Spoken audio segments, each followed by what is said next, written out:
En la Edad Media, un caballero con armadura brillante podía estar huyendo, no de un ejército enemigo, sino de sus acreedores.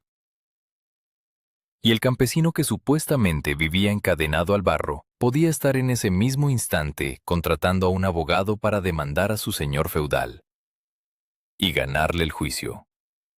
El cine nos vendió una fantasía de héroes románticos y esclavos miserables, pero la realidad ibérica de los siglos XII y XIII fue una máquina de supervivencia pura y dura. Para entender cómo era el día a día, debemos olvidar los cuentos de hadas y revisar sus deudas, sus contratos y los callos de sus manos. Imaginarse a un caballero medieval es fácil, ¿verdad? Un héroe apuesto, montando un corcel blanco, cubierto por una armadura reluciente, listo para defender la justicia y el honor en los torneos y en las batallas de la Reconquista. Todo muy poético, si no fuera porque ese equipo militar completo representaba un gasto económico descomunal. De hecho, ser un hombre de armas en la Edad Media, más que un título nobiliario, era un negocio de altísimo riesgo que podía arruinar a una familia entera en una sola generación. Para que nos hagamos una idea, armar a un caballero en la península ibérica durante los siglos XII y XIII costaba el equivalente a comprar hoy un coche deportivo de lujo o incluso una casa. Un buen caballo de guerra o destrero no era un simple animal de campo, era un producto de cría especializada, entrenado para embestir a la infantería, no asustarse con el ruido metálico y soportar el peso de un hombre armado. Su precio podía equivaler al salario acumulado de varios años de un artesano especializado. Y eso era solo el motor del vehículo. Faltaba la carrocería, las cotas de malla, las espadas forjadas por maestros artesanos, las lanzas, el yelmo y más adelante las placas de acero. Eran artículos de lujo importados o fabricados a medida, que no se compraban en un mercado cualquiera de domingo. Un caballero de rango medio muchas veces no tenía el dinero en efectivo para pagar todo eso al contado. ¿Cómo lo resolvían? Exactamente igual que nosotros hoy en día. Se endeudaban hasta el cuello. En los archivos históricos españoles y europeos abundan los registros de nobles, infanzones e hidalgos que recurrían a prestamistas, a menudo judíos o comerciantes ricos, para financiar su equipo antes de una campaña. Dejaban sus tierras como aval, hipotecaban las rentas de sus molinos o comprometían la futura cosecha de sus viñedos. La lógica del negocio bélico era brutalmente simple. Invierto todo lo que tengo en armas y caballos, voy a la guerra, consigo un buen botín, capturo a un noble enemigo para pedir un rescate, y con ese dinero pago la deuda y me enriquezco. Pero, ¿qué pasaba si el plan fallaba? ¿Qué ocurría si en la primera escaramuza una flecha barata, disparada por un ballestero que ganaba unas pocas monedas al mes, atravesaba el ojo del carísimo caballo de guerra? El animal moría, el caballero caía al suelo, y de golpe, su mayor inversión financiera se convertía en carne para los cuervos. Si lograba volver a casa a pie y sin botín, se encontraba con que los intereses del préstamo seguían corriendo. Las tierras que había dejado como fianza pasaban a manos de sus acreedores, y el orgulloso señor de la guerra se convertía en un noble arruinado. Esta presión económica constante generaba un estrés psicológico tremendo. El caballero no era un filántropo que iba a la guerra por puro amor a Dios y a su rey. Iba porque lo necesitaba para pagar las facturas, para mantener el estatus social, y porque su señor superior le exigía presentarse armado y a caballo durante una cantidad fija de días al año, la famosa obligación del servicio de hueste. Si no cumplía con esta obligación, podía perder sus privilegios e incluso sus tierras. Por lo tanto, la vida del caballero estaba dominada por una ansiedad financiera asfixiante. Tenían que mantener una apariencia de riqueza y poder, financiar banquetes, hacer regalos costosos a sus vasallos para asegurar su lealtad y, al mismo tiempo, hacer malabares con los números para no terminar en la ruina. La violencia no era solo un deber militar, era la herramienta económica que mantenía a flote su frágil estilo de vida. Y cuando no había guerras grandes o reyes a los que servir, la necesidad de ingresos los empujaba a organizar incursiones menores, robar ganado o extorsionar a las aldeas vecinas. En este contexto, la nobleza baja y media, los hidalgos que abundaban en Castilla y Aragón, vivían en un estado permanente de fragilidad. Tenían el título, tenían la sangre, pero a menudo no tenían pan en la mesa si la última campaña había salido mal. Y mientras este guerrero supuestamente invencible pasaba noches en vela sacando cuentas y temiendo la visita del prestamista, el hombre que cultivaba su tierra llevaba una vida que la cultura popular también se ha encargado de distorsionar por completo. ¿Qué imagen se nos viene a la cabeza al pensar en el campesino medieval europeo? Probablemente, un desgraciado cubierto de lodo, atado de por vida a la tierra de un señor cruel que lo azotaba por diversión, le robaba el trigo y, de paso, exigía el derecho de pernada en su noche de bodas. Todo esto alimentado por una industria del entretenimiento que necesita contrastes muy fuertes para vender una historia. Pero cuando aterrizamos en la península ibérica medieval, y especialmente en la frontera de la Reconquista, el cuento del siervo esclavizado salta por los aires. Para empezar, el concepto clásico de servidumbre feudal, ese donde el campesino es casi propiedad del señor y no puede mudarse ni casarse sin permiso, no funcionó igual en todos lados. En los reinos de Castilla, León y Aragón, la frontera con los musulmanes se movía constantemente hacia el sur durante los siglos XI, XII y XIII. Y esta frontera no era una línea imaginaria en un mapa, era un territorio peligroso, despoblado y expuesto a ataques constantes de ambos bandos. Los reyes cristianos tenían un problema logístico masivo. Necesitaban poblar esas tierras recién conquistadas lo más rápido posible. De nada servía tomar una fortaleza o un valle si al mes siguiente no había nadie cultivando los campos, pagando impuestos y, sobre todo, defendiendo el lugar de una contraofensiva enemiga. ¿Cómo convences a un hombre de abandonar la seguridad del norte para mudarse con su familia a una zona de guerra activa? Ofreciéndole libertad y un pedazo de tierra. A este fenómeno se le llamó repoblación. Para atraer colonos, los reyes y los grandes señores emitían unos documentos jurídicos fascinantes conocidos como fueros o cartas pueblas. Eran, básicamente, contratos que le daban al campesino derechos y privilegios que un siervo francés o inglés de la misma época ni siquiera podía soñar. Al establecerse en la frontera, el hombre común dejaba de ser un siervo atado a la gleba y pasaba a ser un hombre libre. Y lo más importante, se convertía en propietario de la tierra que lograra cultivar. Los fueros garantizaban cosas asombrosas para su tiempo. Establecían los impuestos de forma fija, lo que impedía que el señor feudal cobrara lo que quisiera cuando le faltaba dinero. Aseguraban el derecho de asilo, el derecho a aprovechar los bosques para leña, a pescar en los ríos y a cazar. Y lo más revolucionario, garantizaban la movilidad. Si el señor trataba mal a sus colonos, ellos tenían el derecho legal de empaquetar sus pocas pertenencias, llevarse a sus animales y marcharse a buscar un lugar mejor, dejando las tierras del señor vacías y sin mano de obra. Para un noble arruinado por las deudas de su armadura, perder campesinos era la ruina total. Pero esta libertad tenía un precio, y no se pagaba solo con impuestos agrícolas. Al vivir en la frontera, los colonos tenían la obligación militar de defender sus tierras. Aquí nacieron figuras vitales como las milicias concejiles, ejércitos formados por los propios vecinos de las villas y ciudades. Muchos de estos campesinos libres lograron enriquecerse lo suficiente como para comprarse un caballo y armamento pesado, convirtiéndose en los famosos caballeros villanos. No tenían sangre noble, no eran hidalgos, pero peleaban a caballo como los señores, y gracias a ello, obtenían exenciones de impuestos casi iguales a las de la nobleza. Así que la imagen del campesino indefenso, temblando ante la espada de cualquier bandido o señor, es falsa en muchos lugares de España.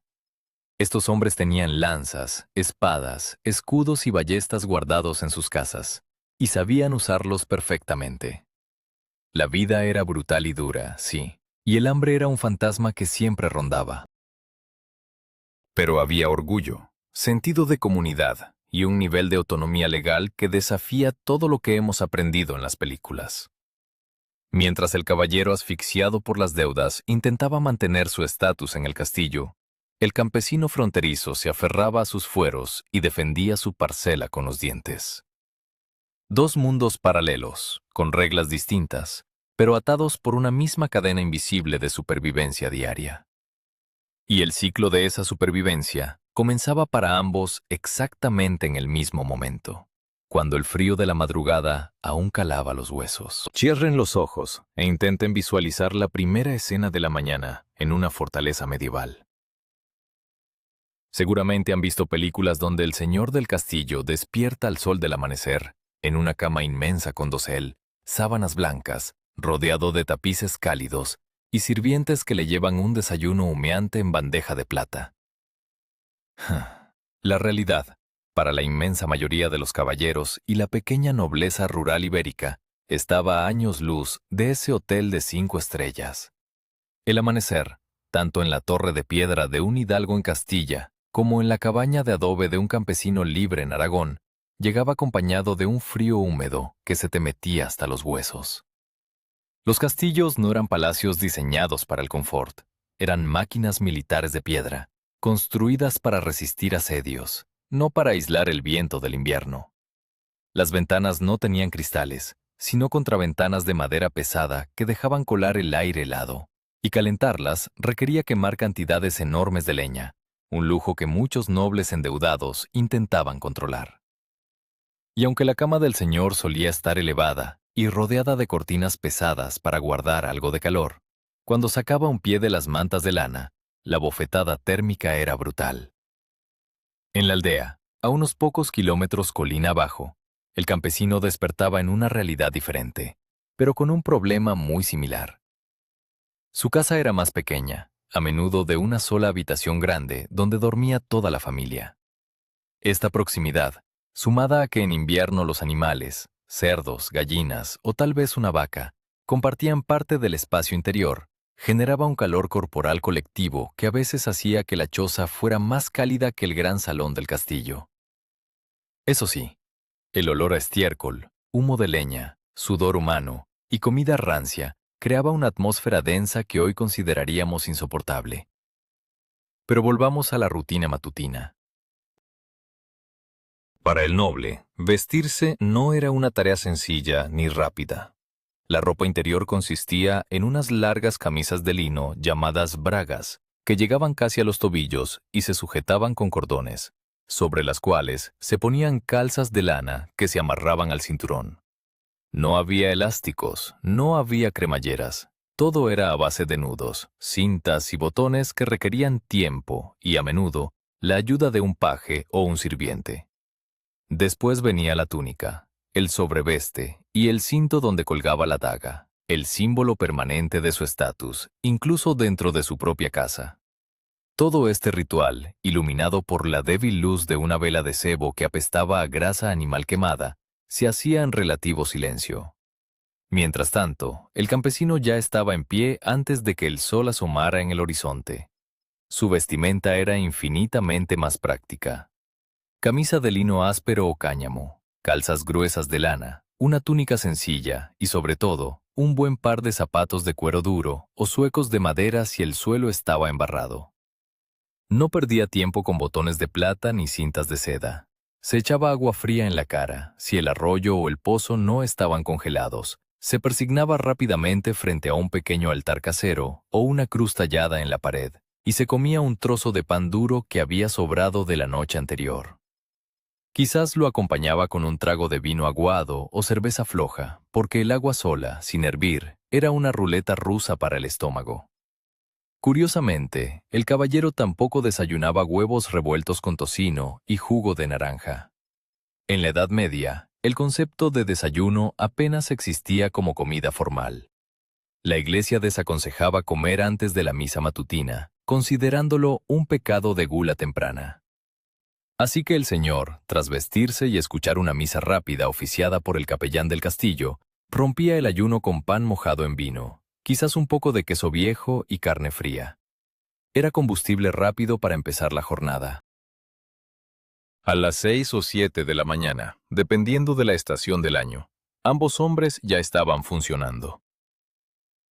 El campesino enganchaba los bueyes al arado de madera, revisaba que las herramientas de hierro estuvieran afiladas y se dirigía al campo, sabiendo que tenía por delante 12 horas de esfuerzo físico agotador, mirando al cielo para calcular si la lluvia arruinaría la cosecha. Y el caballero, con el estómago medio vacío y el cuerpo entumecido por la humedad de los muros, bajaba al patio de armas. No bajaba a entrenar con la espada cantando canciones de gesta. Bajaba para enfrentarse a la peor de las pesadillas de cualquier noble terrateniente, la gestión administrativa de sus dominios. Porque la guerra era esporádica, pero los pleitos, los robos y los impuestos eran problemas de todos los santos días. Cuando un caballero medieval se sentaba en la silla grande del salón principal de su fortaleza, lo que tenía delante no era un mapa militar lleno de ejércitos enemigos. Lo que veía era una fila de campesinos cabreados, un recaudador de impuestos estresado y un administrador o mayordomo con un pergamino lleno de números en rojo. Olvídense de los torneos épicos y las doncellas en apuros. Durante el 90% del año, el señor feudal de rango medio no era un héroe de acción. Era un administrador de fincas de alto riesgo, atrapado en una burocracia interminable. Para que nos entendamos, gobernar un señorío en la España medieval, ya fuera un valle montañoso en Asturias o una extensión polvorienta en La Mancha, era el equivalente a dirigir una empresa moderna donde todos los empleados están armados, donde el clima puede llevarte a la bancarrota en 3 meses y donde tus competidores son tus propios primos. La primera tarea de la mañana, que consumía horas de su tiempo, era impartir justicia. El señorío no solo daba tierras, daba jurisdicción. Esto significaba que el caballero o el noble era el juez de primera instancia en su territorio. ¿Se robó un cerdo durante la noche? El noble lo resolvía. 2 vecinos se abrieron la cabeza con asadas por el lindero de un campo de trigo. El noble imponía la multa. ¿Un molinero estaba cobrando demasiada harina por moler el grano de la aldea? El noble intervenía. Y aunque suene a poder absoluto, la realidad es que el señor pasaba la mitad del tiempo intentando apaciguar disputas estúpidas para evitar que sus propios campesinos, que eran los que pagaban los impuestos, se mataran entre ellos. Pero los pleitos locales eran solo el calentamiento. La verdadera pesadilla de la oficina del caballero eran las finanzas de la casa. Recordemos la trampa de la armadura del primer capítulo. El noble vivía acosado por las deudas. Para mantenerse a flote, dependía de las rentas señoriales. Estas no eran solo sacos de grano o barriles de vino. El sistema ibérico estaba lleno de pequeños monopolios absurdamente detallados. El señor cobraba por el uso de su molino, por el uso de su horno de pan, por cruzar un puente en su territorio y hasta por dejar pastar ovejas en ciertas colinas. El problema era que recaudar todo eso era un infierno logístico. El caballero tenía que revisar las cuentas con su administrador para asegurarse de que nadie le estaba robando por debajo de la mesa. Tenía que calcular cuántas cargas de trigo se habían vendido en el mercado más cercano, a qué precio estaba el hierro para reparar las herramientas de los siervos y, sobre todo, si tenía suficiente dinero en metálico para pagar a los mercenarios o arqueros que defendían las murallas. La plata y el oro escaseaban, y muchas veces el noble cobraba en especies, gallinas, quesos, cerdos. Pero cuando venía el prestamista genovés o el judío de la judería más cercana a cobrar los intereses de la armadura, no quería gallinas, quería monedas. Además de los números y los juicios, el caballero pasaba horas redactando o dictando correspondencia a un clérigo, porque muchos nobles menores de la época ni siquiera sabían leer ni escribir con fluidez. Escribían al rey pidiendo mercedes. Escribían a otros señores para negociar matrimonios ventajosos para sus hijos, porque el matrimonio era una fusión corporativa, no una historia de amor. Y escribían al abad del monasterio local discutiendo, por enésima vez, de quién eran exactamente los pastos del lado norte del río. Todo esto se sellaba con cera, se entregaba a un mensajero a caballo, y la respuesta podía tardar semanas o meses. Esa era la gloriosa vida de un caballero en tiempos de paz. Estaba atado a un escritorio de madera de roble, rodeado de pergaminos grasientos, calculando porcentajes de cosecha y mediando en peleas de borrachos. Era un gerente atrapado en un sistema que le exigía gastar como un rey, pelear como un león, pero calcular los centavos como un comerciante asustado. Y mientras el señor luchaba por cuadrar las cuentas y evitar la ruina antes de la cena, a varios kilómetros de allí, el campesino libraba una batalla totalmente distinta. Una batalla que no se medía en pergaminos ni deudas de sangre, sino en las horas de sol que le quedaban antes de que llegara el invierno. Si a un trabajador moderno, de esos que hacen malabares con horarios de 8 a 5, horas extra no pagadas y correos electrónicos los fines de semana, le dijeran que un campesino medieval trabajaba menos horas al año que él, probablemente se echaría a reír en su cara. Sin embargo, si miramos de cerca el ritmo de vida rural en la península ibérica durante los siglos XII y XIII, los números nos cuentan una historia completamente distinta a la leyenda negra de la esclavitud perpetua. El tiempo del campesino no se medía con relojes mecánicos, ni con campanas que marcaban el inicio y el fin del turno en una fábrica. Se medía con la posición del sol y con el ciclo implacable de las estaciones. Y este ciclo imponía una realidad innegociable. No se podía trabajar de noche, y había meses enteros donde, sencillamente, no había casi nada que hacer en el campo. En pleno verano, durante la época de la cosecha del trigo o la cebada, el ritmo era brutal, agotador para el cuerpo. Hombres, mujeres y niños mayores se levantaban al amanecer y trabajaban bajo un sol de justicia hasta que la última luz del día desaparecía por el horizonte. Era una carrera contrarreloj contra las tormentas repentinas o las plagas que podían arruinar el alimento de todo un año. Durante esos días de agosto, las jornadas laborales podían extenderse a 14 o 16 horas. El sudor empapaba la camisa de lino. Los músculos de la espalda ardían por usar la hoz horas y horas, y el agua fresca se racionaba. Pero esa intensidad era solo una cara de la moneda. Una vez que el grano estaba almacenado en el hórreo o en las tinajas de barro, y que se había pagado la parte correspondiente al señor feudal y el diezmo a la iglesia, el ritmo cambiaba drásticamente. Llegaba el otoño, la época de la vendimia y de preparar la tierra para la siembra de invierno. El trabajo se volvía más pausado. Y cuando el invierno finalmente caía sobre los valles de Castilla, Aragón o Navarra, el campo se detenía casi por completo. Con los campos cubiertos de escarcha o barro congelado y los días acortándose rápidamente, el campesino pasaba semanas enteras recluido en su cabaña o trabajando bajo techo. Reparaba herramientas, trenzaba cestas de mimbre, cuidaba de los animales estabulados y se dedicaba a tallar madera junto al fuego. Su esposa, que durante el verano había trabajado hombro con hombro en la siega, ahora hilaba lana, tejía o conservaba alimentos. Durante esos oscuros meses de enero y febrero, el trabajo físico en el exterior rara vez superaba las 5 o 6 horas diarias. Simplemente no había luz suficiente, ni tareas que justificaran el esfuerzo bajo la lluvia helada. Si sumamos además la inmensa cantidad de festividades religiosas que la Iglesia imponía obligatoriamente, hablamos de domingos, días de santos locales, Semana Santa, Navidad y docenas de fiestas menores donde estaba estrictamente prohibido trabajar la tierra. El resultado es sorprendente. Los historiadores calculan que un campesino europeo promedio disfrutaba de entre 80 y 120 días libres al año. Y en las regiones fronterizas de España, donde a veces se sumaban ferias y celebraciones locales, la cifra podía ser incluso mayor. Por lo tanto, el mito del ciervo que jamás soltaba el arado es solo eso, un mito. Su vida no estaba dominada por el estrés crónico de las deudas como la del caballero de nuestro primer capítulo, ni por los correos urgentes que asfixian a la clase media actual. Estaba dominada por una ansiedad más profunda, más primaria, el miedo al hambre. Si la cosecha fallaba, esos días de descanso invernal se convertían en una lenta agonía mirando los sacos vacíos de harina. Pero incluso cuando el sol brillaba, el trigo crecía alto y la despensa estaba llena, la paz del mundo rural ibérico nunca estaba garantizada. Porque en la frontera, el principal negocio de los señores no era vender grano. Era la guerra pequeña, rápida y extremadamente lucrativa.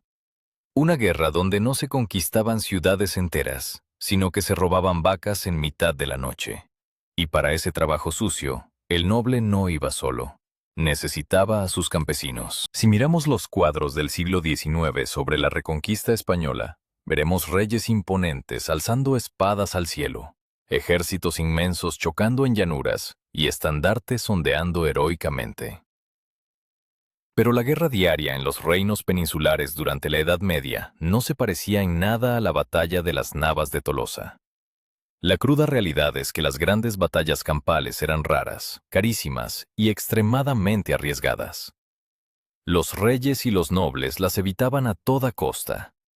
Entonces, ¿qué hacían los caballeros endeudados que necesitaban dinero urgente y los campesinos de la frontera que querían enriquecerse rápido? Se dedicaban a una actividad mucho menos poética, pero infinitamente más rentable. Se dedicaban al cuatrerismo a gran escala. A esta táctica militar, que dominó la vida fronteriza durante siglos, se la conocía con un nombre muy específico: la cabalgada. La cabalgada era, en esencia, una incursión rápida, violenta y por sorpresa en territorio enemigo, ya fuera musulmán o de un reino cristiano rival. El objetivo no era conquistar un castillo ni asediar una ciudad amurallada. Eso requería meses, máquinas de asedio que costaban una fortuna y miles de hombres a los que había que alimentar.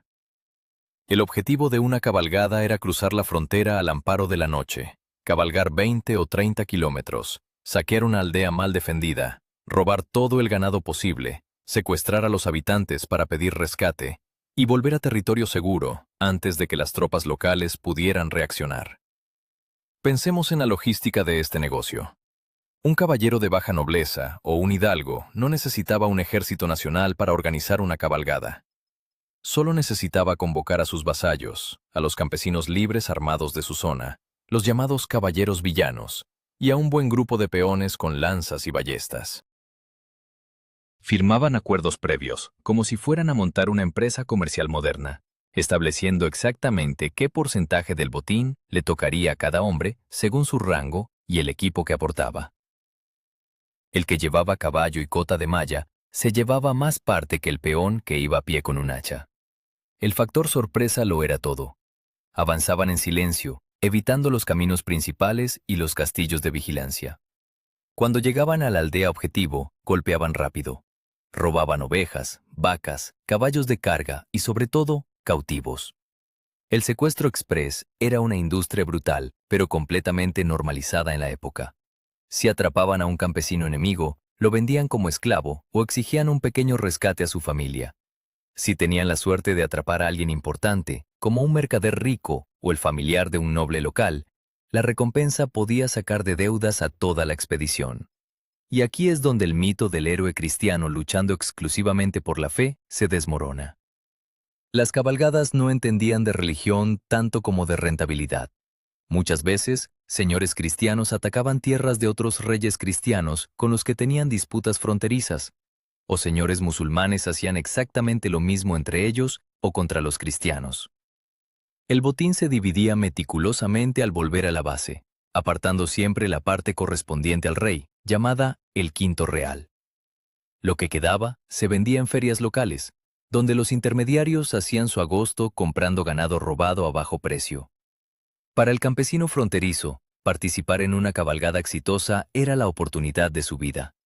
Un par de vacas robadas o una parte del rescate de un prisionero podían suponer más ingresos que 3 años de duro trabajo agrícola. Pero el riesgo era inmenso.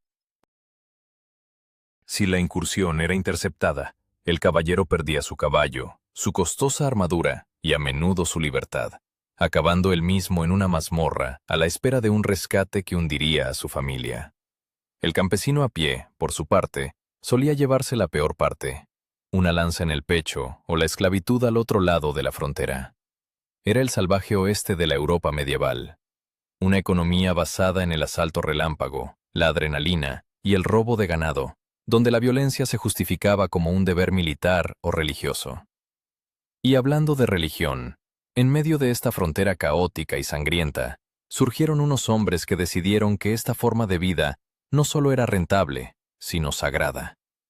Eran hombres que combinaron la espada del caballero endeudado con los rezos del monje de clausura, creando la máquina militar más temible de la península ibérica. A mediados del siglo XII, un grupo de guerreros en la península ibérica se enfrentó a un problema logístico monumental.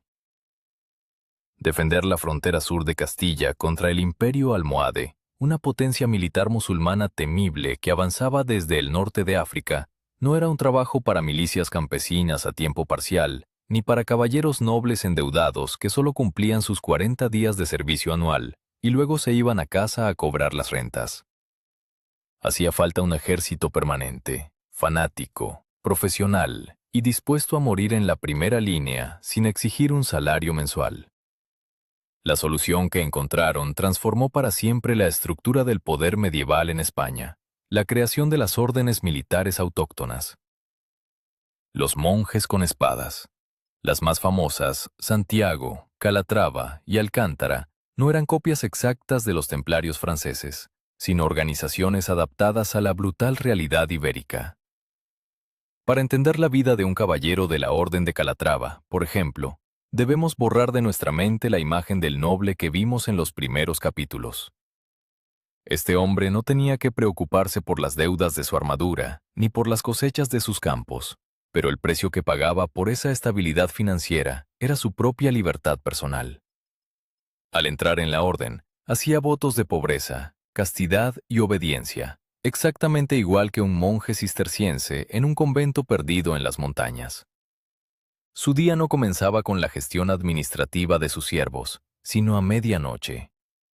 Mientras el campesino y el noble laico dormían, el caballero de Calatrava se levantaba en la oscuridad, se ponía su hábito blanco con la cruz roja en el pecho y acudía a la capilla del castillo para cantar los maitines.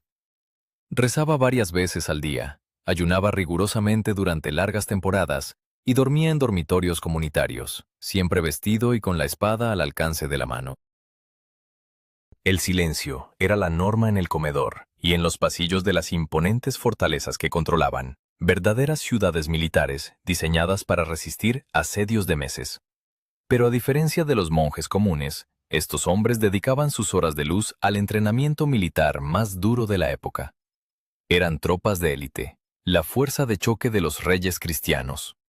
Su disciplina férrea en el combate, su capacidad para cargar en formación cerrada y su fanatismo religioso los convertían en máquinas de guerra implacables.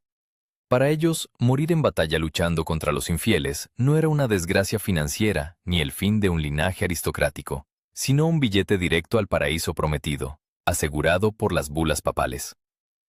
La Orden de Santiago, sin embargo, tenía una peculiaridad que la hacía única en toda Europa y que atraía a muchos nobles a sus filas. A diferencia de los calatravos, los caballeros de Santiago podían casarse. Esto no significaba que llevaran una vida relajada. Sus esposas también debían cumplir normas estrictas, y ellos debían guardar castidad conyugal durante ciertos periodos, como la Cuaresma o cuando estaban de guardia en los castillos fronterizos. Pero esta flexibilidad les permitió integrarse mejor con la alta nobleza castellana y leonesa, convirtiendo a la orden en una corporación política y económica gigantesca. A medida que avanzaba la Reconquista, estas órdenes militares recibieron de los reyes inmensas extensiones de tierra reconquistada a los musulmanes como pago por sus servicios.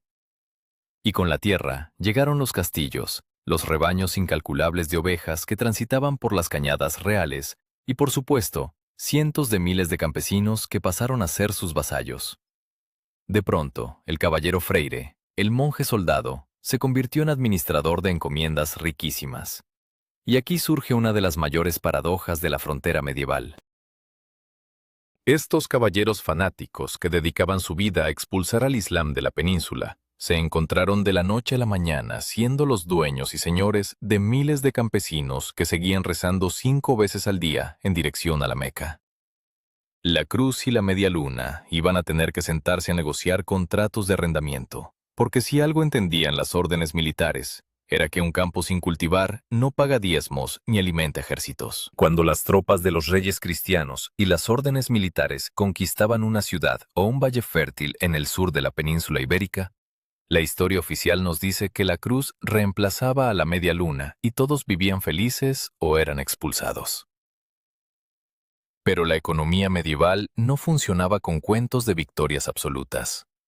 Funcionaba con trigo, impuestos y, sobre todo en el sur de España, con agua. Si el caballero de Castilla o de Aragón expulsaba a todos los campesinos musulmanes de sus nuevas tierras, ¿quién iba a mantener en pie la compleja red de acequias, norias y canales de riego que había tardado siglos en construirse?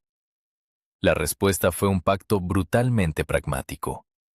Los reyes y los nobles cristianos permitieron que cientos de miles de musulmanes se quedaran en sus tierras, conservaran su religión, sus mezquitas y sus jueces, a cambio de pagar impuestos especiales. A estos musulmanes que vivían bajo dominio cristiano se les conoció como mudéjares, una palabra que, según algunos historiadores, deriva del árabe mudayan, que significa aquel a quien se le permite quedarse, o el domesticado. Para el señor feudal, ya fuera un noble laico asfixiado por las deudas o el comendador de una orden militar, los mudéjares eran el negocio del siglo. Eran agricultores excepcionales. Dominaban los cultivos de regadío, los huertos, los árboles frutales y la seda, productos mucho más rentables en los mercados locales que el simple trigo o la cebada que cultivaban los campesinos cristianos del norte.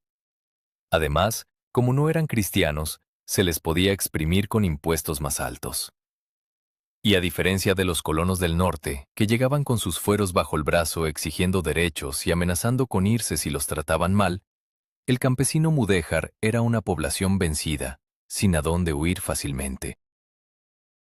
Así que la escena en el Valle del Guadalquivir, o en la Huerta de Valencia o Murcia, era de un surrealismo medieval fascinante. Por la mañana el caballero cristiano escuchaba misa en la capilla de su castillo, rezando a Dios por la destrucción del Islam, y por la tarde bajaba al valle a revisar los libros de cuentas con su aljama, la comunidad mudéjar, asegurándose de que la cosecha de higos y almendras iba bien, y recaudando los impuestos que, irónicamente, financiaban su próxima campaña contra otros musulmanes. El fanatismo religioso cedía ante el sonido de las monedas de plata. Pero, ¿cómo era la vida diaria de este campesino mudéjar? Aunque a menudo compartía el mismo cielo, el mismo sol y el mismo señor que su vecino campesino cristiano, su mundo estaba delimitado por fronteras invisibles. Vivían en barrios separados, las morerías, y vestían ropas que a veces debían llevar marcas distintivas impuestas por la ley, aunque en la práctica estas leyes a menudo se ignoraban si el mudéjar pagaba a tiempo. Tenían sus propias carnicerías donde mataban a los animales según el rito islámico, y sus propios baños públicos. Y aunque los mudéjares eran vitales para la economía agraria y la construcción, fueron los albañiles que levantaron muchos de los palacios e iglesias cristianas con ese estilo inconfundible de ladrillo y yeso. Su posición social siempre fue precaria. En tiempos de paz, el señor feudal los protegía celosamente porque eran su mayor fuente de ingresos. Pero si había una mala cosecha, si estallaba una plaga o si el rey necesitaba culpar a alguien de los males del reino, los mudéjares eran el chivo expiatorio perfecto. Sufrían ataques periódicos, presiones para convertirse al cristianismo y un desprecio constante por parte del campesino cristiano raso, que a menudo los veía como competidores desleales que aceptaban peores condiciones de trabajo. La convivencia de las tres culturas en la España medieval rara vez fue ese paraíso de tolerancia que algunos intentan pintar. Fue, más bien, una coexistencia tensa y utilitaria. El caballero necesitaba el dinero del mudéjar, el mudéjar necesitaba la protección del caballero contra la ira de la plebe cristiana. Y mientras las tensiones latían bajo la superficie, todos, desde el noble en su torre hasta el agricultor en la acequia, compartían una debilidad humana fundamental. Ambos necesitaban comer todos los días, y lo que ponían en sus platos nos cuenta más sobre sus vidas que cualquier crónica de batalla. Imaginemos por un momento que un nutricionista moderno pudiera viajar en el tiempo hasta el siglo XIII en la península ibérica. Probablemente se llevaría las manos a la cabeza al ver lo que comían los nobles en los castillos y, sorprendentemente, felicitaría a muchos campesinos por su dieta diaria. La idea de que los ricos comían mejor y más sano que los pobres en la Edad Media es una de las grandes falacias de la historia, provocada por confundir la abundancia con la calidad nutricional. Para la nobleza medieval y los caballeros adinerados, la comida era una exhibición constante de poder, estatus y, sobre todo, masculinidad. Y el símbolo supremo de todo esto era la carne asada. En un banquete en el gran salón, las mesas se llenaban de grandes piezas de venado, jabalí, cerdo, capones y cisnes, cocinadas en su propia grasa y servidas con salsas extremadamente espesadas con pan rallado y especias carísimas traídas de Oriente, como la pimienta, el clavo o la canela. Cuantas más especias y más carne hubiera en el plato, más rico y poderoso eras a los ojos de tus invitados. Pero esta dieta hipercalórica y casi exclusivamente carnívora tenía un costo biológico altísimo. Los señores feudales consumían cantidades industriales de proteínas animales y grasas saturadas, acompañadas de litros de vino dulce o fuerte, porque el agua se consideraba bebida de campesinos o de enfermos. Las verduras, frutas crudas y legumbres estaban prácticamente desterradas de la mesa noble. Los médicos de la época, basándose en la antigua teoría de los humores de Galeno, creían que las frutas y verduras crudas eran frías y húmedas, y por tanto, generaban enfermedades y debilidad en hombres que debían ser calientes y secos para ir a la guerra. El resultado de esta dieta de campeones era devastador. Los nobles padecían de gota, una inflamación dolorosísima de las articulaciones causada por el exceso de ácido úrico, producto de devorar tanta carne y beber tanto vino. También sufrían de escorbuto leve por la falta de vitamina C, estreñimiento crónico por la falta absoluta de fibra y problemas cardiovasculares graves a edades relativamente tempranas. Mientras el caballero se retorcía de dolor en su cama con el pie hinchado como un melón, a los pies del castillo, el campesino metía la cuchara en una olla que le estaba salvando la vida. La base de la alimentación rural era el potaje o el cocido, una olla de barro que siempre estaba sobre el fuego del hogar. En ella se hervían habas, garbanzos, lentejas, guisantes, coles, nabos y cebollas. Todo esto se espesaba con pan oscuro, hecho de centeno, cebada o avena, mucho más nutritivo y rico en fibra que el pan blanco refinado que exigían los nobles. De vez en cuando, para dar sabor, el campesino o su esposa arrojaban a la olla un trozo de tocino salado, un hueso de jamón o, si era un día de fiesta, un poco de carne de cerdo o un conejo cazado en el bosque cercano, si los fueros locales lo permitían. Esta dieta de legumbres y cereales integrales, aunque monótona y a veces escasa en invierno, era rica en fibra, vitaminas, hierro y carbohidratos complejos. Además, en regiones como Andalucía, Valencia o Murcia, los campesinos mudéjares y cristianos incorporaban a su dieta higos, almendras, aceite de oliva, berenjenas y espinacas, una herencia agrícola del mundo andalusí, que enriquecía enormemente su perfil nutricional. A diferencia del noble, el campesino consumía muy poca azúcar y muchísimas verduras de temporada. Si no moría de hambre por una mala cosecha, de infecciones o en un accidente laboral, el agricultor ibérico que lograba superar la infancia tenía bastantes posibilidades de llegar a viejo con una dentadura mucho mejor y menos enfermedades crónicas que su señor. Sin embargo, no idealicemos la olla de la aldea. El principal problema del campesino no era la gota, sino el cornezuelo. Este hongo parásito, que crecía principalmente en el centeno durante los veranos húmedos, contenía alcaloides tóxicos. Al moler el grano contaminado y hacer pan, el hongo provocaba la terrible enfermedad del ergotismo, o fuego de San Antonio. Causaba alucinaciones horribles, espasmos y gangrena en las extremidades. Familias enteras podían morir en agonía o perder las manos y los pies solo por comer su propio pan diario. La comida separaba a estos dos mundos de forma drástica, marcando sus cuerpos y sus enfermedades. Pero había algo en lo que ambos, el noble con su copa de vino y el campesino con su tazón de potaje, estaban igual de indefensos. Podías comer cisne asado o nabos hervidos, pero cuando un ejército microscópico invadía tu ropa y tu cama, el estatus social no servía de absolutamente nada. Si algo nos ha enseñado la cultura popular sobre la Edad Media, es que todo el mundo olía a rayos, que el agua tocaba la piel una vez al año y que las calles eran ríos de excrementos. Pero cuando abrimos los registros históricos y las crónicas de la península ibérica, descubrimos que la higiene medieval era mucho más compleja y, en algunos aspectos, más avanzada de lo que nos han contado. De hecho, es muy probable que un campesino andaluz del siglo XIII estuviera bastante más limpio que un rey francés del siglo XVII. Empecemos por el señor del castillo.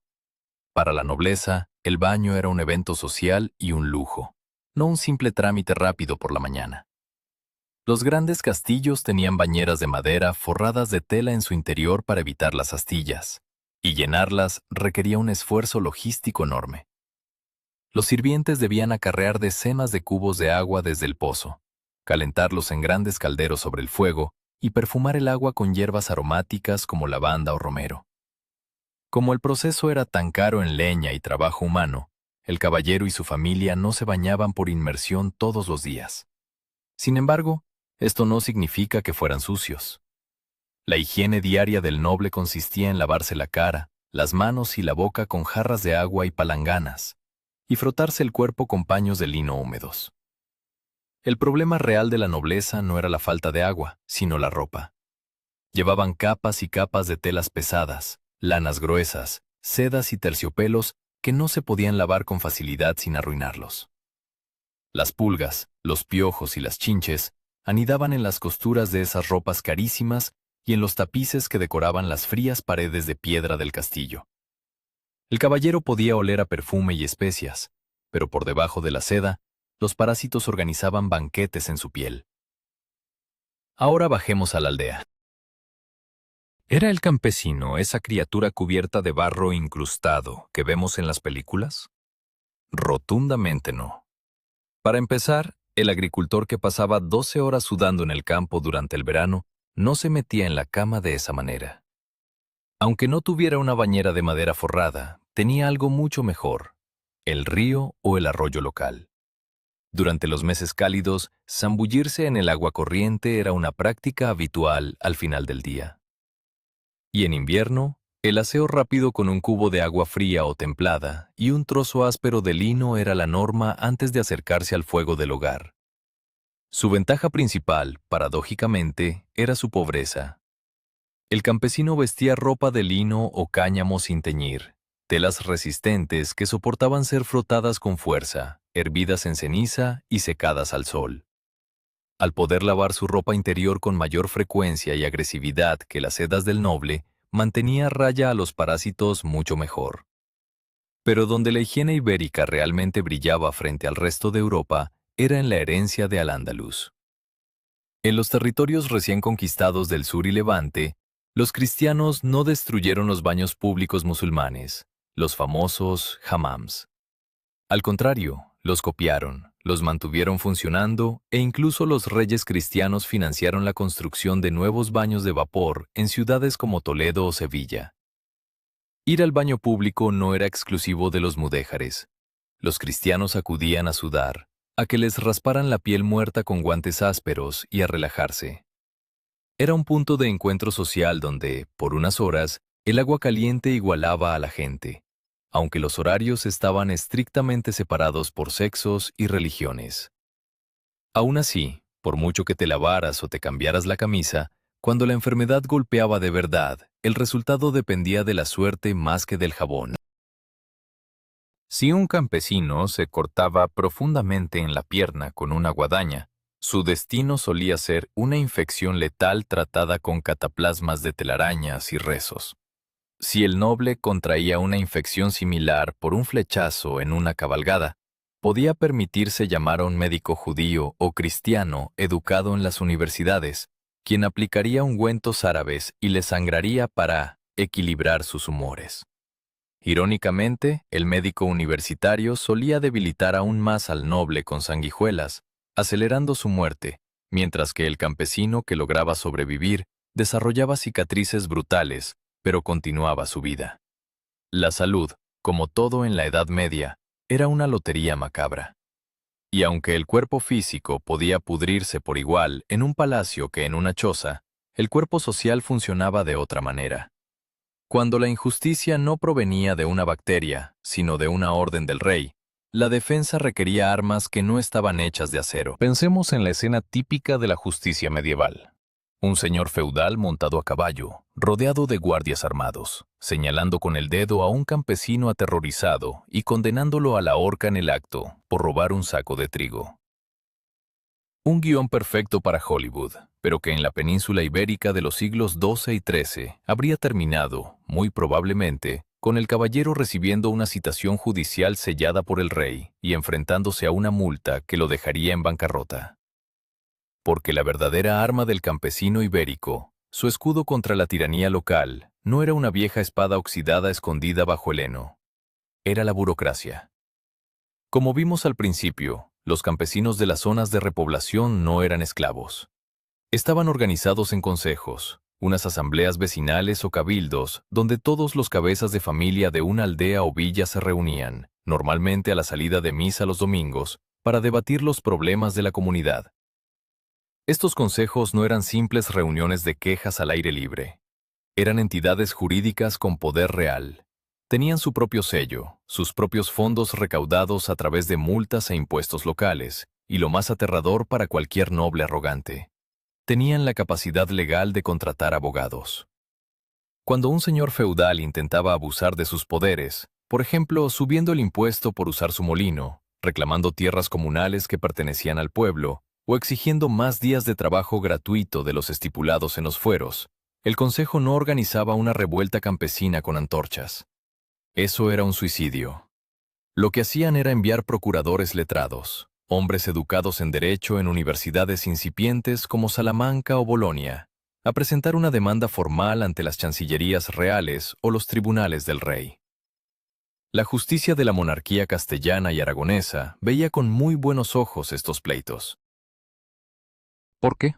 Porque cada vez que un rey fallaba a favor de un consejo campesino, debilitaba el poder y la influencia política de la nobleza local, concentrando más autoridad en la corona. Los archivos históricos de España están repletos de sentencias donde comunidades enteras de campesinos demandan a su propio señor feudal por abuso de autoridad. Y ganan.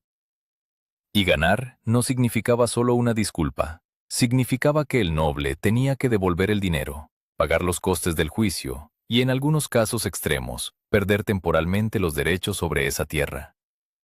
Para el caballero, estos juicios eran una sangría económica y una humillación pública insoportable. Imaginemos la frustración de un hombre entrenado para la guerra, que arriesgaba su vida en cabalgadas fronterizas y que se consideraba superior por derecho de sangre, teniendo que agachar la cabeza mientras un juez real, a menudo un clérigo o un burgués que no había tocado una espada en su vida, le leía una sentencia dictada a favor de unos campesinos que olían a estiércol. Pero la burocracia no solo protegía al débil, también organizaba la vida interna del pueblo. Los consejos regulaban absolutamente todo. Establecían multas por dejar que los cerdos entraran en el huerto del vecino, fijaban los precios máximos del vino en las tabernas locales, decidían cuándo se cortaba la leña del bosque comunal y castigaban a los que no mantenían limpios los canales de riego. Era una democracia directa, brutal, pragmática y extremadamente litigiosa. En lugar de matarse a puñaladas por una linde, los campesinos ibéricos preferían arruinarse a base de pleitos que podían durar generaciones enteras, pasando de padres a hijos como una herencia envenenada. Sin embargo, el papel lo aguantaba todo, pero no podía prever el factor humano. La justicia del rey funcionaba bien si tenías paciencia, dinero para los abogados y si el señor feudal decidía acatar la sentencia. Pero cuando el caballero se sentía acorralado, o cuando su honor era puesto en duda públicamente por un plebeyo atrevido, los pergaminos dejaban de importar. Entonces las reglas del juego cambiaban, y entraba en acción un código no escrito mucho más antiguo y sangriento. ¿Qué pasaba cuando el tribunal del rey emitía una sentencia desfavorable para un noble, o cuando un vecino rico de la aldea insultaba públicamente a un hidalgo arruinado? En nuestra época, probablemente la persona afectada se iría a casa a quejarse en voz alta o presentaría una apelación legal. Pero en la Edad Media, ignorar una ofensa pública no era una opción de madurez emocional. Era un suicidio social absoluto. Para un caballero o un noble de la península ibérica, El concepto de honor no era una idea abstracta o poética que adornaba los libros de caballerías. Era su mayor capital, más importante incluso que las tierras que poseía o los caballos de guerra que lograba comprar a crédito.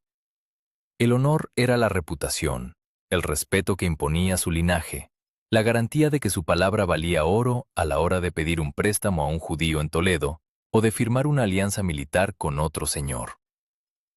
Si alguien, ya fuera un igual o un inferior, ponía en duda su valor, su honestidad, o lo que era peor, la castidad de las mujeres de su familia, el caballero estaba obligado a responder con una violencia desproporcionada. Si el insulto provenía de otro noble de su mismo rango, el mecanismo habitual era el desafío formal. No estamos hablando de un duelo deportivo a primera sangre en un jardín bonito. Eran peleas a muerte, reguladas por costumbres antiguas, donde a menudo se involucraban también los vasallos y familiares de ambos bandos, creando enemistades de sangre que podían durar décadas. Estas venganzas, o rieptos en Castilla, funcionaban como la mafia moderna. Tú matas a mi hermano, yo quemo tus cosechas.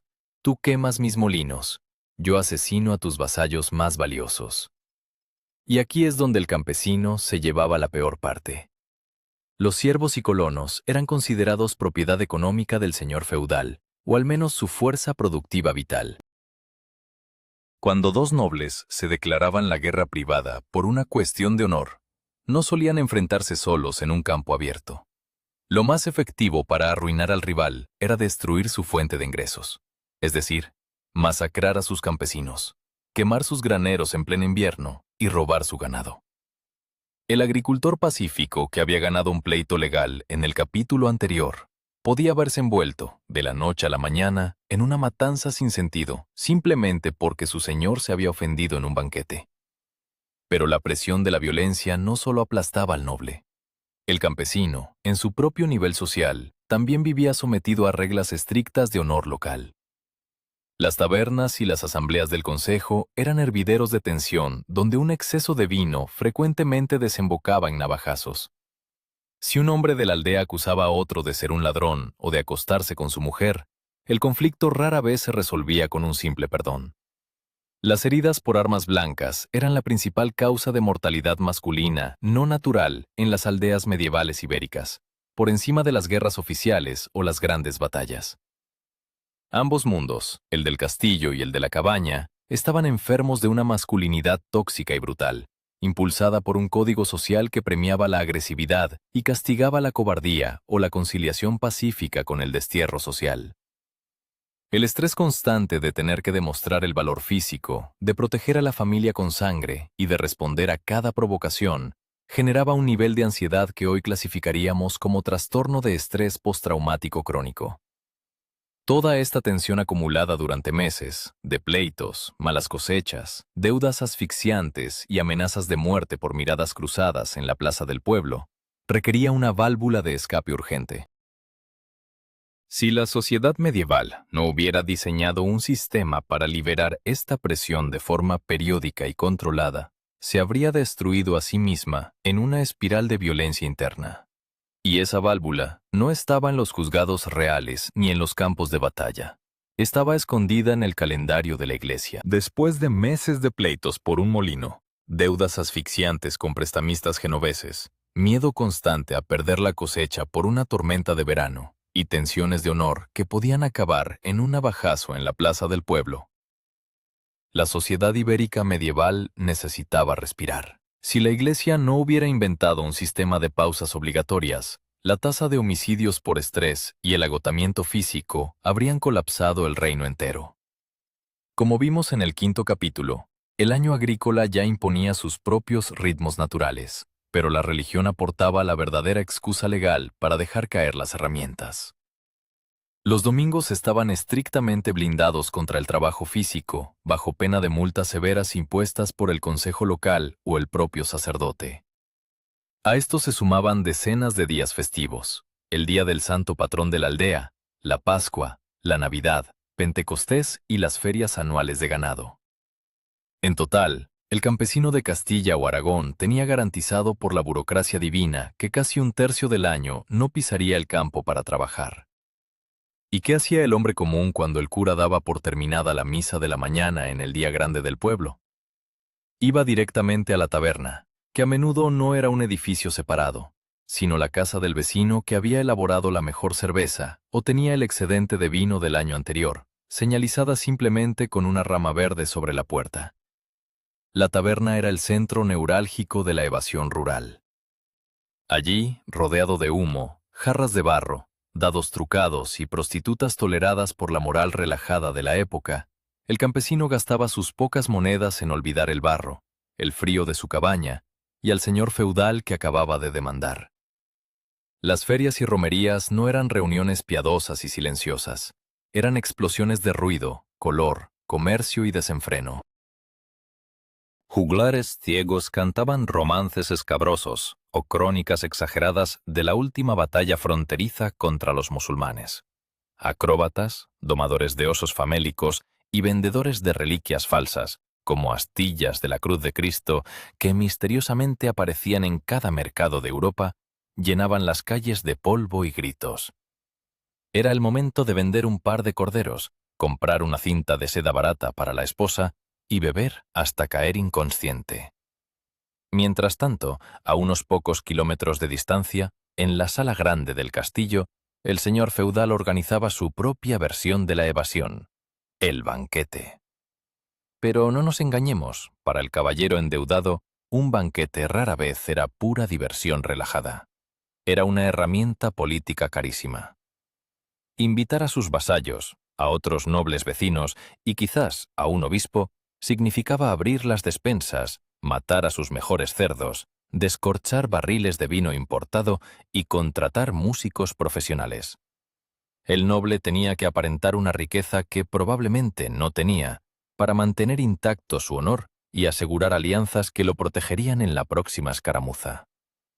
Bebía de copas de plata, comía especias que costaban su peso en oro y observaba a sus invitados con la tensión de un diplomático en zona de guerra, calculando quién estaba borracho y qué secretos se le escapaban a su enemigo político en la cabecera de la mesa. La presión social era aplastante. Si la comida escaseaba o el vino era malo, el rumor se extendería por todo el reino antes del fin de semana, arruinando su reputación como un señor generoso. Así que, mientras el campesino se destrozaba el hígado de forma sincera, libre de las cadenas del campo y riendo a carcajadas con sus iguales en la taberna, el caballero pasaba su noche de fiesta apretando los dientes, endeudándose un poco más y vigilando su espalda. Sin embargo, toda esta estructura paralela, de tabernas llenas de testosterona campesina y banquetes cargados de política noble, se desmoronaría por completo si no hubiera existido un engranaje fundamental que, en la sombra, mantenía ambos mundos funcionando sin detenerse. La historia medieval ibérica ha sido escrita abrumadoramente por clérigos y monjes que, desde sus scriptoriums, describieron un mundo de hombres haciendo cosas de hombres, reyes conquistando reinos, caballeros matándose por honor y campesinos arando la tierra. Las mujeres solían quedar relegadas a los márgenes del pergamino, retratadas bien como vírgenes frágiles esperando pasivamente en una torre a ser rescatadas, o como pecadoras peligrosas que tentaban a los valientes guerreros. Pero si eliminamos ese filtro misógino de la época y miramos los registros judiciales, los testamentos y los libros de cuentas de los castillos, la imagen de la mujer frágil se desmorona de inmediato ante una realidad de acero y callos. Empecemos por la esposa del caballero. Cuando el señor feudal se marchaba durante semanas o meses a una cabalgada en la frontera contra los musulmanes o a cumplir su servicio de hueste para el rey, no dejaba las llaves de su castillo debajo del felpudo. Dejaba al mando a su esposa. Y estar al mando de una fortaleza medieval en tiempos de guerra no consistía en bordar tapices junto al fuego suspirando de amor. La noble, a menudo llamada la señora o dueña del castillo, se convertía en la directora general de una corporación armada y económica. Era la encargada absoluta de gestionar los suministros de grano y carne para que el castillo pudiera resistir un asedio repentino.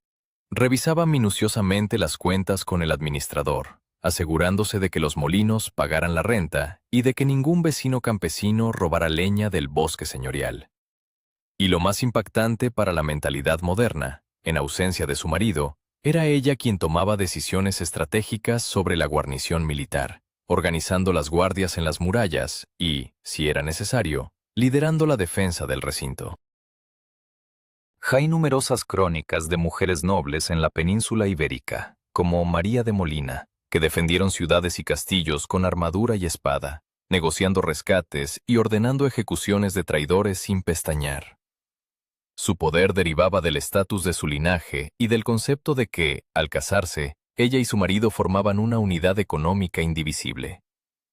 Pero, al igual que el caballero, vivía bajo la presión asfixiante del honor y de la política.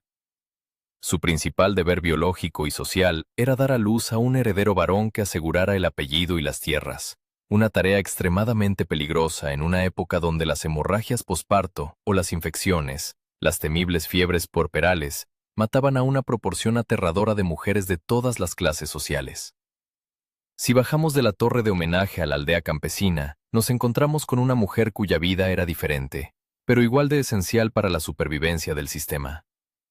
La campesina libre, la esposa del colono que repoblaba la frontera, no era una simple sirvienta de su marido. La economía rural de supervivencia era un proyecto conjunto en el que no había espacio para que la mitad de la población adulta se quedara de brazos cruzados en casa. Además de parir, criar hijos y cocinar, la campesina llevaba el peso de las industrias clave de la aldea. Era la maestra cervecera que elaboraba el alcohol que se bebía en la taberna, esquilaba a las ovejas, tejía la lana, cuidaba de los huertos que aportaban las vitales vitaminas al potaje, alimentaba a los cerdos y a las gallinas, y en época de siembra y siega, trabajaba en los campos exactamente igual que cualquier hombre adulto.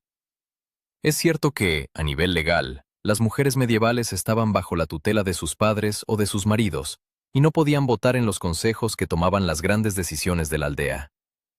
Pero la viudedad cambiaba las reglas del juego de forma radical. En muchas zonas de Castilla y Aragón, cuando el marido moría, la campesina heredaba el control de la granja, el estatus de cabeza de familia y el derecho a administrar sus propios bienes e ir a los tribunales. Y la mujer noble viuda se convertía en una figura de poder inmenso, libre por primera vez del control marital y capaz de dirigir señoríos enteros o patronar monasterios con puño de hierro. Estas mujeres sostenían los pilares del castillo y de la choza, eran las gerentes del caos medieval. Pero a pesar de su dureza física y mental, todas, al igual que los hombres que guerreaban o araban, tenían que enfrentarse a la única batalla que nadie podía ganar con acero o con burocracia. A diferencia de lo que nos dice el tópico de la mortalidad medieval, esa idea errónea de que nadie pasaba de los 30 años. Si un habitante de la península ibérica en el siglo XIII lograba superar la criba brutal de las enfermedades infantiles, esquivar las plagas, sobrevivir a las infecciones por cortes profundos y, en el caso de las mujeres, a los peligros del parto, tenía bastantes probabilidades de alcanzar los 60 o incluso los 70 años de edad. Pero llegar a viejo en la Edad Media no era un premio asegurado por el Estado moderno, ni un retiro dorado en la costa pagado por un fondo de pensiones garantizado. La pregunta crucial para ambos mundos era la misma, pero las respuestas definían el abismo entre las clases sociales. ¿Qué pasaba cuando los brazos y las piernas ya no podían sostener la espada o el arado? Para el caballero, la vejez era un territorio psicológicamente devastador. Su identidad entera, su honor social y la justificación de sus privilegios como noble dependían de su capacidad para ejercer la violencia en nombre de su rey y proteger sus tierras. Cuando la artrosis, la gota producto de su dieta carnívora y las cicatrices acumuladas de viejas cabalgadas lo obligaban a colgar la cota de malla y la lanza en la pared del gran salón, el señor feudal se enfrentaba a una crisis existencial profunda. No podía simplemente delegar y jubilarse sin más.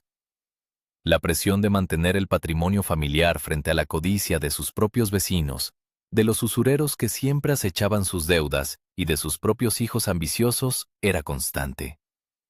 Su objetivo final antes de morir era evitar que las tierras por las que había sangrado toda su vida se dividieran y se perdieran.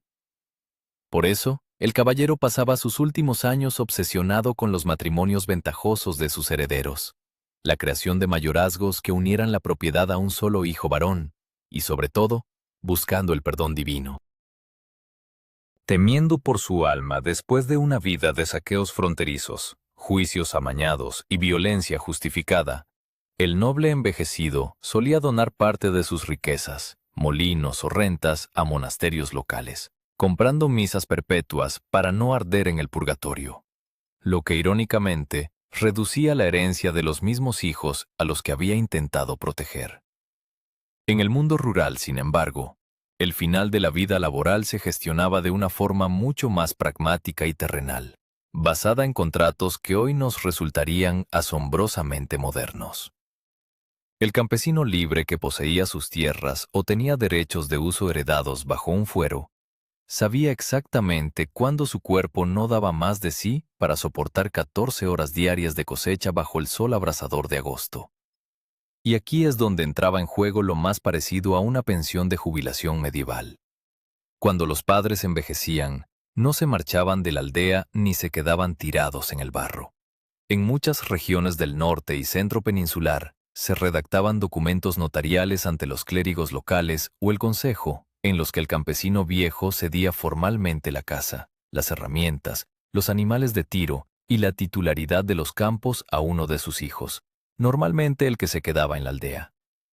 Pero esta cesión, esta herencia en vida, no era gratis. A cambio, el hijo firmaba un compromiso legal, a veces detallado hasta el extremo, en el que se obligaba a proporcionar a sus padres, hasta el día de su muerte, una cantidad fija de hogazas de pan de trigo a la semana, litros de vino, carne de cerdo en invierno, leña para calentarse, ropa limpia de lino anual y un rincón caliente junto al fuego. Si el hijo o la nuera incumplían el acuerdo o maltrataban a los ancianos, el campesino jubilado podía acudir al consejo, cancelar la donación y recuperar sus tierras, dejando al hijo en la calle por incumplimiento de contrato. Era una red de seguridad brutalmente práctica, que garantizaba comida y techo cuando el cuerpo fallaba, y evitaba que los jóvenes esperaran con impaciencia y rencor la muerte de sus padres para poder empezar a vivir como cabezas de familia. Cuando finalmente llegaba el último aliento, tanto el caballero que agonizaba en su cama, rodeado de sedas y clérigos recitando salmos en latín, como el campesino que expiraba en su choza, bajo mantas de lana áspera, compartían el mismo destino. Eran enterrados en tierra consagrada, aunque unos bajo las frías losas de mármol del altar, y otros en el barro del cementerio exterior. Y cuando el polvo se asentaba sobre ambas tumbas, solo quedaba una pregunta final que la historia sigue intentando responder. A lo largo de este viaje por los caminos polvorientos y los castillos fríos de la península ibérica de los siglos XII y XIII, hemos desmontado pieza a pieza el decorado de cartón piedra que nos vendió el cine. El caballero de brillante armadura resultó ser, la mayor parte del tiempo, un administrador de fincas estresado, asfixiado por préstamos abusivos, con un sistema cardiovascular destrozado por la carne y el vino, y obligado a matar y morir en cabalgadas fronterizas solo para mantener su honor y pagar los intereses de su espada. Y el campesino miserable, cubierto de barro y encadenado a la tierra de un tirano, resultó ser un colono armado, protegido por fueros reales, capaz de demandar a su propio señor feudal, que trabajaba menos horas al año que nosotros, y se bañaba en el río en verano, mientras el noble se rascaba las pulgas bajo capas de seda carísima. Llegados a este punto, la pregunta final es casi obligada para cualquiera que haya seguido esta historia. Si te dieran a elegir, conociendo ahora toda la verdad, los balances contables, el dolor de las heridas de guerra, las ollas de potaje, los tribunales campesinos y la sangre fría de las mujeres que sostenían ambos mundos, ¿qué vida elegirías vivir? A primera vista, el veredicto parece inclinarse peligrosamente hacia la cabaña del aldeano libre. La estabilidad emocional y comunitaria que ofrecía el consejo, la dieta rica en fibra y vegetales, el apoyo mutuo en las tareas agrícolas, la falta de presión para mantener un linaje aristocrático, y sobre todo, esa válvula de escape maravillosa que eran los días festivos en la taberna local, suenan infinitamente mejor que el pánico nocturno del caballero a perder sus tierras por una deuda.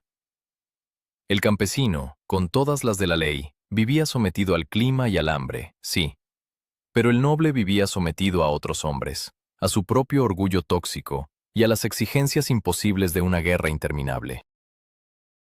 Sin embargo, sería un error gigantesco idealizar el campo y demonizar el castillo. El campesino ibérico, incluso el repoblador libre con sus fueros bajo el brazo, seguía estando en el escalón más bajo de la pirámide de poder cuando las cosas se ponían verdaderamente feas. Si una cosecha fallaba durante 2 años seguidos, el aldeano y su familia morían de hambre en la choza, mientras el señor feudal sobrevivía vendiendo sus joyas judías o pidiendo otro crédito genovés para comprar grano en el extranjero. Si una peste asolaba el valle, la mortalidad siempre, invariablemente, golpeaba más fuerte a los que no podían escapar a castillos aislados o a casas de campo lejanas, donde la higiene relativa no importaba tanto como el aislamiento social total. Y no olvidemos el factor humano más crudo de todos. La justicia real era lenta, cara e imperfecta. Un hidalgo ofendido, respaldado por mercenarios y un código de honor sangriento, siempre podía decidir que la sentencia del tribunal del rey no valía el pergamino en el que estaba escrita, cabalgar hasta la aldea de noche y quemarla hasta los cimientos con sus habitantes dentro. Frente a la espada afilada de un caballero profesional, por mucho fuero o derecho legal que tuviera el labrador con su lanza oxidada, la ventaja biológica de la violencia entrenada era indiscutible. Al final, la Edad Media ibérica no fue una época de héroes puros ni de esclavos sumisos, sino un ecosistema brutalmente equilibrado, diseñado para sobrevivir en un entorno hostil de fronteras cambiantes, cruzadas religiosas y escasez de recursos. Fue una inmensa y compleja maquinaria donde los engranajes de acero del caballero y las ruedas de madera del campesino se necesitaban mutuamente para girar. El noble aportaba la violencia necesaria para que el labrador pudiera arar sin ser asesinado por un ejército enemigo, y el campesino aportaba las calorías indispensables para que el caballero no muriera de hambre dentro de su costosa armadura de hierro. Ninguno de los dos era verdaderamente libre. Uno estaba atado a las deudas de su estatus social y el otro a los ciclos implacables de la tierra. Y aunque hoy nos guste mirar atrás buscando respuestas románticas, la verdad es que ambos habrían intercambiado sus vidas sin dudarlo, si tan solo el otro supiera cuánta carga llevaba en silencio sobre sus hombros.